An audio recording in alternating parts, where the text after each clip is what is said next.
lolos Piala Dunia harga mati.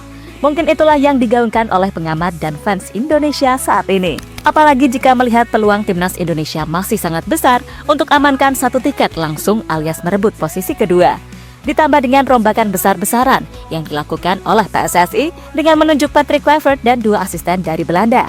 Selain itu, bergabungnya oleh Romani dan Jero Edouard pada bulan Maret mendatang tentunya akan membuat skuad Indonesia makin komplit. Dan mereka pun boleh dibilang gak lagi takut lawan siapapun.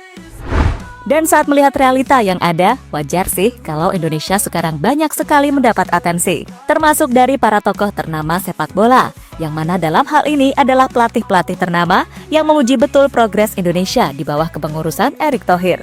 Ya, suka tak suka, apa yang dilakukan Pak Erick memang mampu berdampak luar biasa.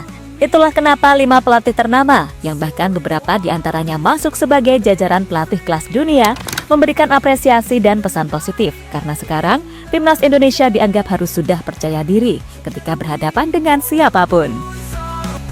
Harus diakui sih, kalau perkembangan timnas Indonesia dalam beberapa tahun terakhir benar-benar mulai diperhatikan, khususnya di kawasan Asia. Ya, tim yang dulu sering dianggap badut, bahkan oleh sesama rival ASEAN, kini pelan-pelan mampu menunjukkan progres luar biasa sejak era kepemimpinan Pak Erick Thohir. Di mana program potong generasi yang ia lakukan sungguh berdampak luar biasa bagi kemajuan timnas, khususnya dalam pola permainan.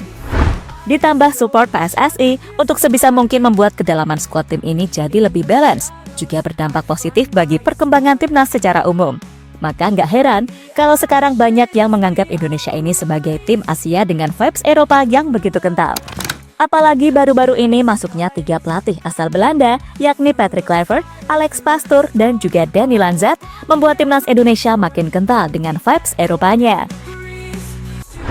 Ya, harus diakui, kalau dari sekian progres yang sudah dijalani, memang pencapaian lolos ke round 3 kualifikasi Piala Dunia jadi salah satu yang paling epik.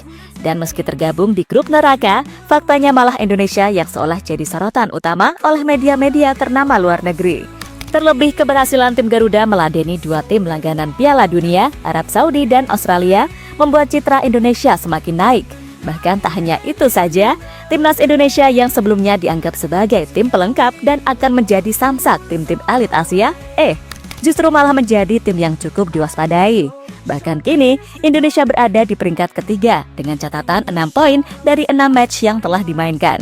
Di mana artinya, Indonesia masih punya peluang besar untuk lolos secara langsung alias merebut peringkat kedua.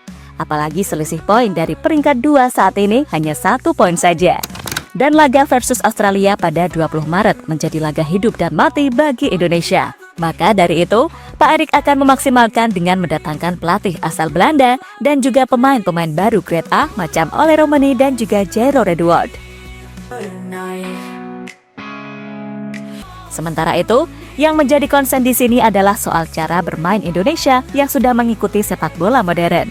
Dan itu pula yang mendapat apresiasi dari 5 pelatih ternama seperti Roberto Mancini, Frank de Boer, Hajime Moriyasu, Jose Mourinho, dan Pep Guardiola sekalipun.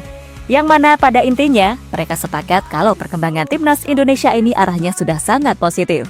Menurut Pep, melihat komposisi tim Indonesia yang mayoritas diisi pemain muda di bawah 25 tahun, membuat tim ini sejatinya sangat rentan akan konsistensi. Maka dari itu, Pep berpesan untuk jangan cepat puas dan terus belajar, karena sejatinya masa depan ya ada di tangan mereka sendiri. Selain itu, jangan cepat puas dan terlena hanya karena udah berhasil lolos ke babak akhir kualifikasi. Mereka bisa mencapai titik sekarang karena mereka adalah pemain yang bagus. Ini bukan hadiah untuk mereka. Dan apa yang saya lihat sejauh ini, mereka punya kualitas. Pesan saya untuk para pemain muda, jangan terlalu banyak bicara. Dengarkan dan pelajari saja segala hal yang diberikan pelatih atau pemain senior yang kalian anggap bisa dijadikan contoh. Mereka harus belajar. Masa depan ada di tangan mereka sendiri. Ucap Pep, dilansir dari skor.id.